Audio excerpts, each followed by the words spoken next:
Hello，大家好，歡迎嚟到我呢個 Henry CK Art Tech Talk。近年工作關係，用 iPhone 拍片嘅時間多咗，想同大家分享我最常用嘅 MagSafe 配件。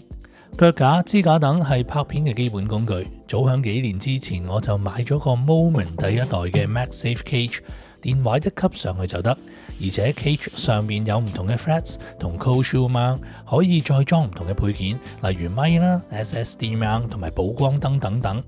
不過好明顯呢一個 cage 係幾唔方便，唔會無端端帶住佢出街。一般我都係知道要收現場聲嘅 B-roll 或者訪問嘅時候啦，我先至會用。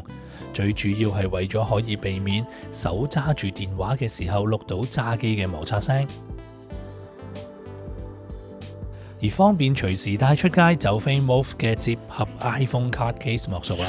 由佢推出市面呢，我就一路都想買佢嘅，因為打開佢就變成一個都算幾穩陣嘅腳架。iPhone 16 Pro Max 用佢都唔會話搖下搖下，就算真係推下部電話，佢好似都頂得住。手上嘅係佢最新款可以放信用卡嘅版本，我係趁住佢減價嘅時候先捨得買，因為 Move 嘅產品響北美呢個價位呢，都係偏精品級嘅配件嚟嘅。另外，電話拍片或者影相補光都係好重要嘅一環。朋友就介紹咗一款接合式嘅 MagSafe 燈仔，呢款叫做 Wu Band 嘅燈，的確係幾唔錯嘅選擇，因為可以反轉當自拍補光燈，有3種色溫同光暗調校，全靠呢一支棍仔。我覺得最貼心嘅係佢有鎖燈功能，唔會因為意外開着咗而用晒啲電。當然，因為佢咁細盞，電池就唔係好大粒。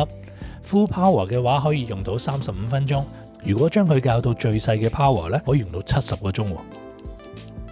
另外要拍片咧，一定要會用到 ND filter 噶啦。我揀嘅就係 Moment iPhone 16 Pro Max 嘅 ND filter 啦，配上 Moment 自家推出嘅電話殼，簡潔易裝拆。但呢一個牌子嘅缺點就係，一旦 iPhone 轉款就會用唔到落下一代。但係產品永遠都會有週期，我買呢個產品目的就係為咗方便。雖然今集介紹嘅配件並唔係最新，但我係以一般正常用家嘅睇法去到同大家分享。除咗提及嘅 ND filter 之外，其他配件其實都可以跨代 iPhone 使用嘅。如果你想低成本咁試用電話拍片，以上嘅產品我見網上其實都已經做緊清貨折扣。最後記得 comment、share、like 我呢一條片。我哋下一集再見啦，拜拜。